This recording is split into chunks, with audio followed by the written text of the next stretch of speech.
Oh, thank you. Very great. Thank you for having me. Thank you. Thank you for your time. For those of you who do not know Sarah, let me start by saying she's an expert in the localization industry.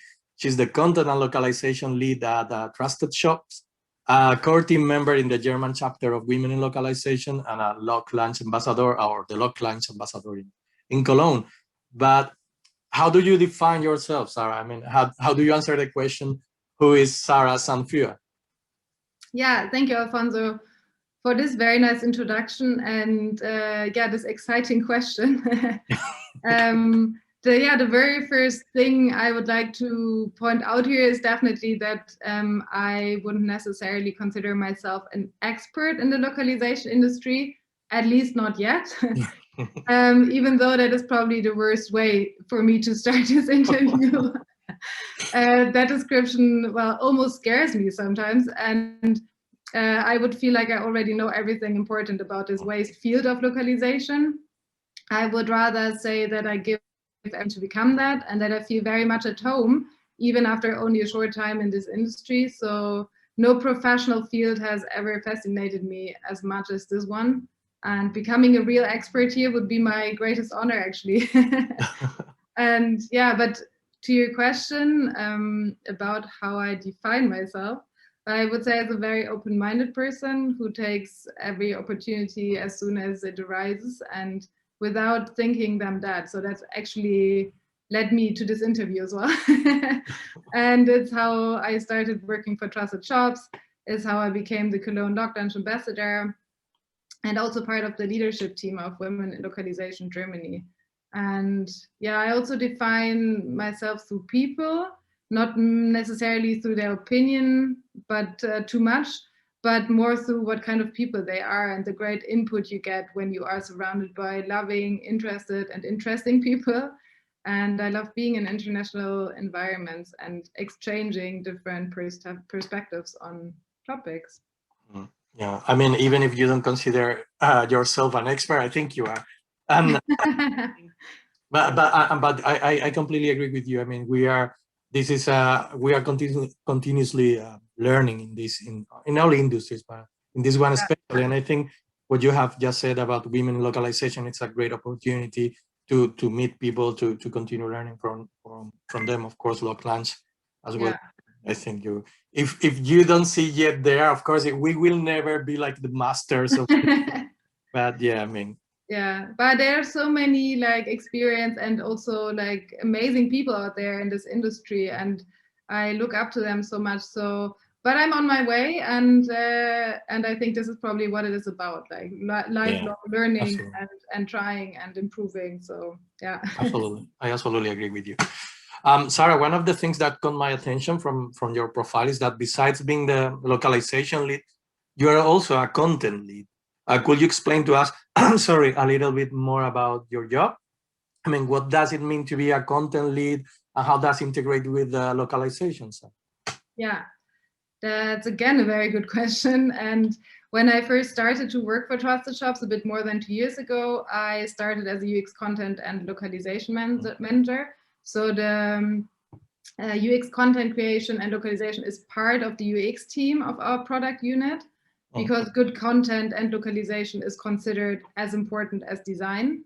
We therefore work hand in hand with specialists on both sides of the product. So to give a bit more, like some more insights maybe here, the UX team consists of about 6 product designers, 2 content managers, and the localization topic. This team is responsible for the user experience of the software products that Trusted Shops builds, B2B and B2C. And since we are only 2 content managers, we float like a kind of satellite team above all the product teams and become active when needed, ideally as early as possible, so in the discovery phase. Yeah, so if there is a need for content, we obviously try to develop the best possible content for our users. And ideally, we have enough time to do some user testing as well. And then after about a year and 9 months, the team leader of the UX team officially handed over the leadership for content and localization to me. And I became content and localization lead of the product unit. And yeah, being able to fill this role means a lot to me because the topic is very close to my heart. And the shift from UX content localization manager to lead mainly means that I feel that you stand up for the topic even more and you make decisions in exchange with other units without consultation. And you also get more visible, and so does the topic you are responsible for. And I feel that as a result, the topic is better known in the company. The work channels are shorter, and you're more likely to be asked about content and localization topics than before. And I actually prefer to use the role to express my personal love for the topic whenever I'm asked or not asked. um, and yeah, also how does that, because the question was how does the content side integrate with the localization side, of course. Well, as soon as the copy for our products in German and English is ready, this is what we produce ourselves. We move on to the topic of localization. And of course, this is also a topic beforehand, like in the discovery phase. For example, when it is a question of how this or that button would look like in Dutch, for example, and whether the call to action should be adapted again for reasons of length. That's the use case, I guess, we have quite often. And yeah, this topic is also part of the UX team for several other good reasons. And if you want, I could name some examples. Yeah, it's Please, yes. yeah, it's about designs a lot of times because the designs of our product designers have to fit for all languages, and also, well, punctuation marks or special characters. We just had a topic with our names that are different in the source language than in other languages can cause problems in the code. And the UX team has a UX partner in crime actually in each product team who can help. That's mainly the product designers, but as we work so closely together with them, that works very well. So, and then we also have a quality assurance team in the product unit that tests all products before they go live. And because we are part of this of those product teams as a satellite team, the quality assurance teams automatically tests all languages and is another control instance to create the best possible copy for our users. So this way, we have a good overall picture of international content in our products and do not have to do, extra rounds between a UX team and a separate localization team. Wow, it sounds fascinating, and yeah. I find it very interesting how you have achieved to integrate all those teams, which it usually happens. I mean, in my experience at Formlas as a localization manager, we make hardware, we make software, so find it very interesting and very wise what you have done of having content and localization together. I think that's a very wise move, and that saves you a lot of time, and probably it's very, very good for the on the decision making side, as you were describing, for so many things, for the topics you are going to cover, even for the design of things. So yeah, that's definitely. And also for the localization processes itself, we actually started those 2 years ago, and I was the first localization employee ever in this product unit, so we had nothing. And also UX copywriting and localization wasn't really well known and accepted, which is a normal thing. Like it's, it needs some people who carry the mission. But today we are at a different point, and we are actually very proud that we are making steady progress here. And as you say, I also think it was a very smart decision to combine that. And yeah, we're trying to improve UX copy as such, but then also the localization process that comes from it. So it goes hand in hand, and yeah, it's good, and it makes things easier as well. Yeah, I also find interesting that you have said that the localization part was not known, or the UX part was not known in the company, and I think that happens everywhere. There are these misconceptions usually. I don't know if you feel the same, but these misconceptions in companies that, okay, this guy speaks this language, so it can be a translator or assess quality in this or that language. And of course, that's a complete mistake. You need professionals that take care of that, and that can create like you have done, or you are doing a smooth workflow to work. So yeah. And I mean, we have, I think, 40 nationalities at Trusted Shops, so we cover many languages. But obviously, the people speaking those languages, they're not linguists. Like some of them are, but that's not the job they do. So that's also part of the problem, as you just said. And we have in-house proofreadings. We have agencies, and you need to bring all of them together. And yeah, we are trying to improve the workflow here as well. But yeah, it's ongoing. It's work in progress. Yeah, indeed. That could be part of another conversation. Definitely. Yeah, because I would like to have like a group of leads like you, just to say, okay, how do you do this thing? How do you solve these problems? I think that will be great. That will be will bring much light to all of us. Yeah, definitely. I'm in. Once you plan it, I'm in. Yeah, I'll do something. Yeah. Okay. I want to change a little bit the topic. Yeah. We see nowadays ventures and funds investing in translation companies, movements by which companies like Moravia buy SDL, Trados, MemSource buying Phrase. And on the other side, we have also the rise of the artificial intelligence and machines being able to create, not only to translate, but create content with quality levels never seen before. With your experience in the industry, where do you think the industry, the translation industry or the copywriting industry is going? Would you recommend, for example, someone to study modern languages, translation or writing? Yeah, I must say that it is pretty difficult. I find it difficult to predict the direction of an entire industry. But from a personal point of view, I can say that we work with Phrase at Trusted Shops, and it's one of the most important tools for me. So I know that we need features here and there that Phrase hasn't offered so far. But I can very well imagine, and it was told to me as well, that the merger with MemSource will improve that. So that's definitely a positive things. And yeah, in terms of machine content creation as a counterpart, maybe also to machine translation, which is a bit older already. I think that we can certainly be it can be a very good source for inspiration, of course.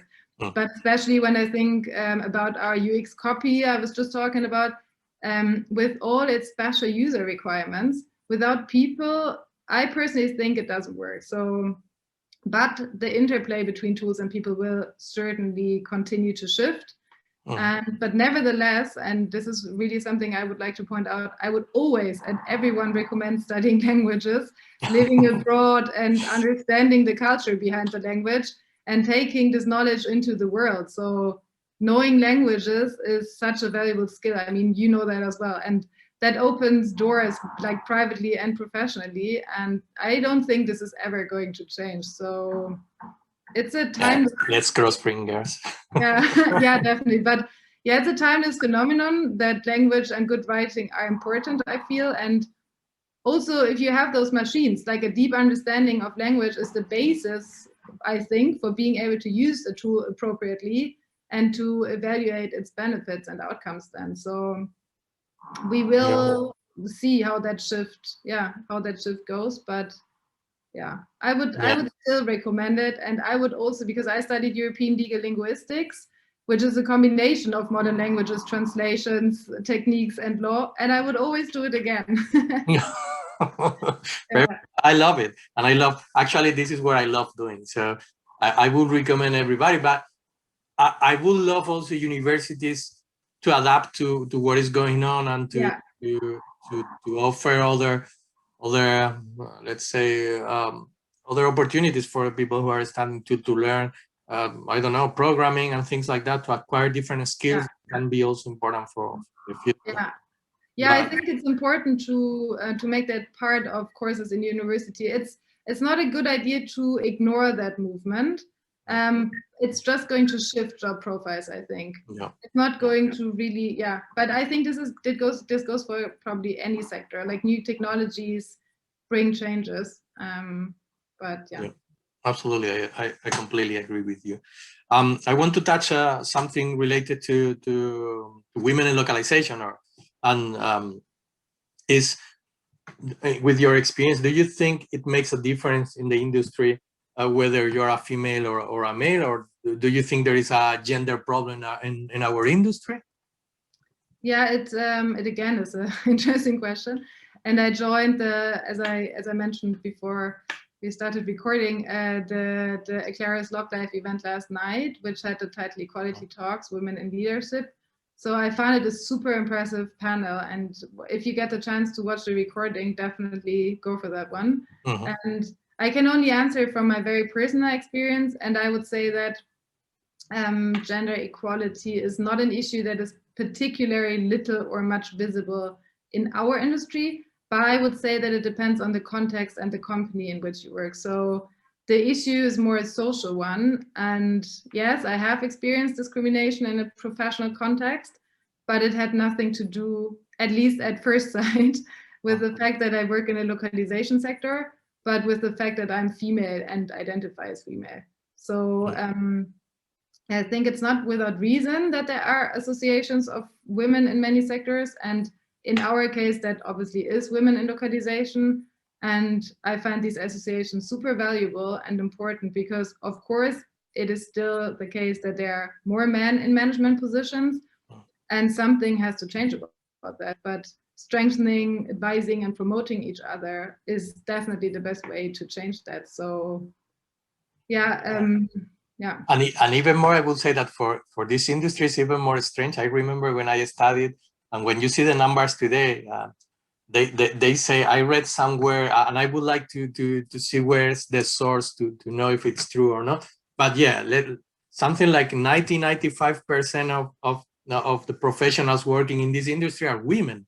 Yeah. But again, it was what you say. You don't see a lot of women like in management positions, so that's curious. I think it's getting better. I would definitely say that, and especially after watching last night's panel, I think there's hope. So it's going in the right direction. But I mean, this topic is super global and it's everywhere. So, and yeah, I mean, maybe because it fits so well, I don't know. But I'm also part of the Trusted Shops working group on the topic of gender sensitive language. And we have already developed a company guideline for German and English, which is in force. So we are actively using gender neutral language in all content areas. And yeah, if gender equality were not an issue, I don't think it would be necessary in this forum, to have such a. Yeah, that's fantastic. That's something we have also done at Formlabs. We said we told the company, hey, we need to do something because yeah, things are changing. Society is demanding us to do something, and people people do not feel identified sometimes with what we are creating. Yeah. So yeah, I mean, being a man, sometimes it can be difficult. I'm not trying to justify, but sometimes it can be difficult to see there is let's say a problem with the content we are writing or translating. But when I remember talking to an Argentinian translator, and she told me, whenever I received an email from the Argentinian Association of Translators, they address me as a male, and it's super offensive. And I say, wow, yeah, I mean, it's so ridiculous, and it's just changing or just taking care of. I mean, if you are using a system, well, just see if the person you are writing is a male or female. I mean, it's not that difficult. Make it neutral, which is even wiser and but yes, again, it's something. I think it's very good news that these kind of organizations like Women in Localization are growing and becoming more visible. I see the chapters in India. I have seen chapters everywhere, so I'm happy when I see that happening. Yeah, but and yeah, I mean it's also open for men. Obviously, it's not exclusive, but yeah, I guess there is I know there's a reason why it's a women's association. Like but we have been in a prominent position, like being white male. I mean, we don't need more associations. Yeah. A lot. Yeah, but it's not so much about blaming for me, and it's more about like creating awareness. So it is just like if people stay open-minded with that topic and yeah, if you can create awareness, the most important thing. Yeah, to me. that's the point. I completely agree with you. Um, let's go now that we were talking about women in localization. I have another question, which is, why would you recommend someone to join Locklanch or women in localization? Why is it important? What are you going to find there? Yeah, I guess I could probably, like you, list 100 reasons to attend lock lunches and also women localization events. But yeah, so I will name three, maybe more. I don't know. I'll see. So, but definitely number one is the networking aspect for me. So nowhere have I met more open-minded and exciting, inspiring colleagues from the industry than thanks to these two organizations. And the exchange is so valuable, and without these networks I would have learned much less in the last few years. And yeah, that's already the second reason. Every lock lunch and every women localization event is like a mini training session, like we said in the beginning, and on the most diverse topics. And at the women localization events, the topic is known in advance. At the lock lunches, it's more like a surprise bag, as we all know.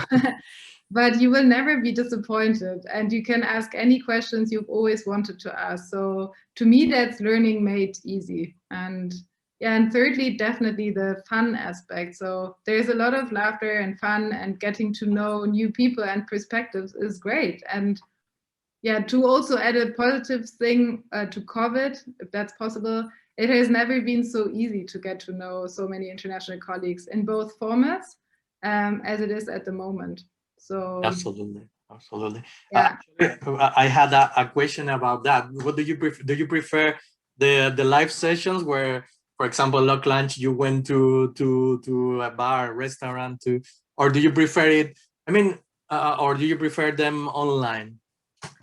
Um, yeah, that's difficult. It's I like both, and I was lucky enough to have the chance to do both because I started early enough as an ambassador, and I think I had about like five live log lunches, and I really enjoyed it. I mean, the positive thing with the live ones is that you meet people from your city. You really meet people you can go for a drink with, you know, who work in companies that might be just around the corner. You learn more about the city itself and the people like around you, kind of. But obviously, I mean, what I just said, this like international, global component is also so valuable, and I think it's easy to get a bit closer to people who work in the same industry and to gain more, yeah, insights in companies and workflows you had no idea of actually.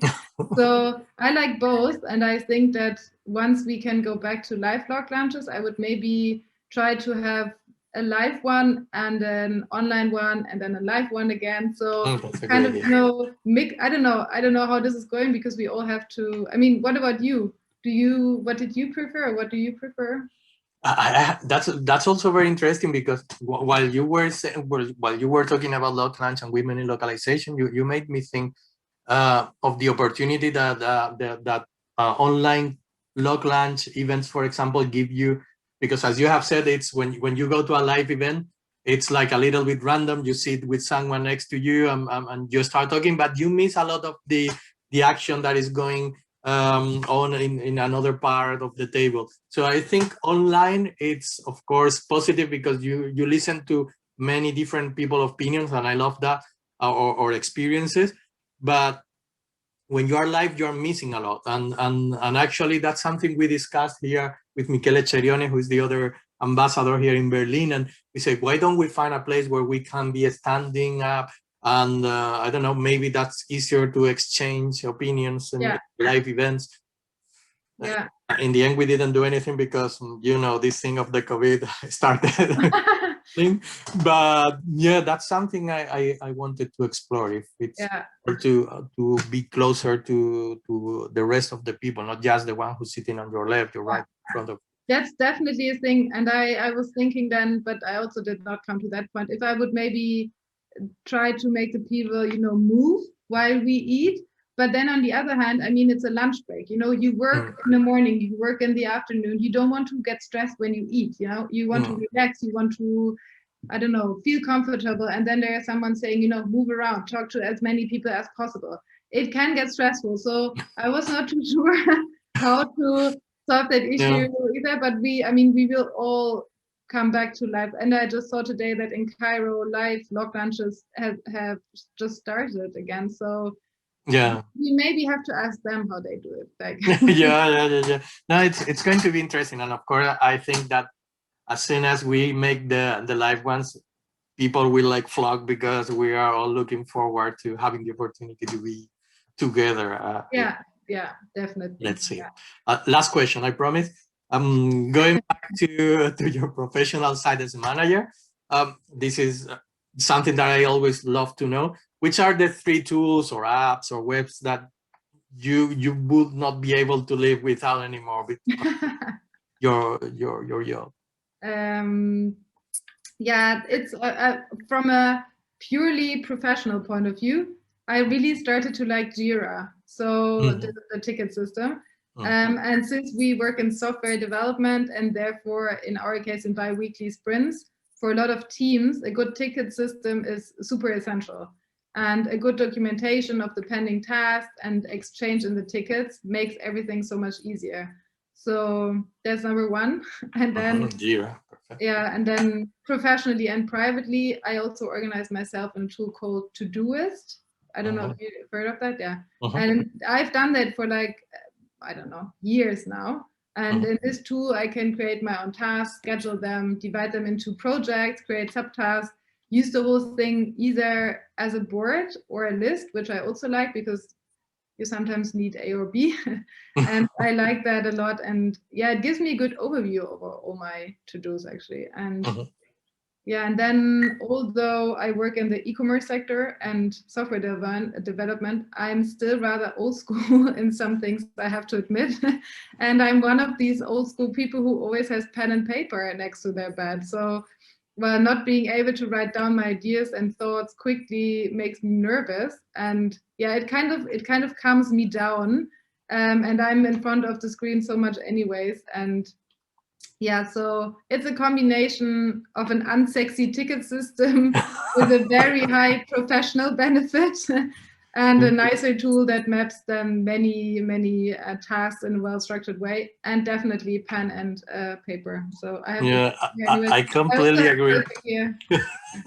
Actually, a doctor, a friend of mine who's a psychologist, a psychiatrist, she told me that because I started feeling stressed about many ideas going on in my head, and she told me, okay, why don't you do something? Take a notebook and you write down your ideas, and then you can work on them the following day or wherever you want or whenever you want. But you don't need to take those ideas to the bed, because I had problems sleeping. So just relax. And so I of course, I agree with what you are saying. This is the best thing you can do if you don't want to stress.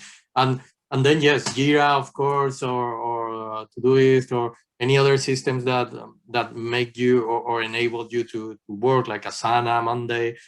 Any of those are perfect. So of course I agree. I love them. Yeah, it's in the end, if you talk about fancy tools, I mean, Jira, obviously that's something I did not really have a choice to work with, but I have to say that I really made my peace with it and I see the advantage. But for all the fancy ones, I guess it's just a question of personal taste. And I've also tried Mondays and they're all nice. So, but and for me, I'm used to it. So that's fantastic. But and I love to learn from what people is doing and yeah. But this is definitely, I think, my main recommendation. I always have my notebook, not now that we are talking, but my notebook with me, and I'm doing like you, I'm noting down things and writing down things. And yeah, and of course then Asana, that's my Todoist, and that's where I used to organize my ideas or to work with teams and things like that. But yeah, very, very similar. Sarah, it has been a pleasure talking to you, learning from you. I have learned a lot, so I have loved talking to you. I wish you the best, and I wish that you are successful with the Lock Lunch and the Women in Localization events, and of course with your company. Yeah. I hope to talk to you soon, probably in a Lock Lunch event where we met in the one in Madrid. And again, yeah, I wish you the best. Thank you very much for your time. Thank you for having me, Alfonso. I was really honored, and it was fun talking to you. So yeah, really, really nice. Thanks for inviting me, and definitely see you soon, I'm very sure. Okay, thank you. Ciao. Bye.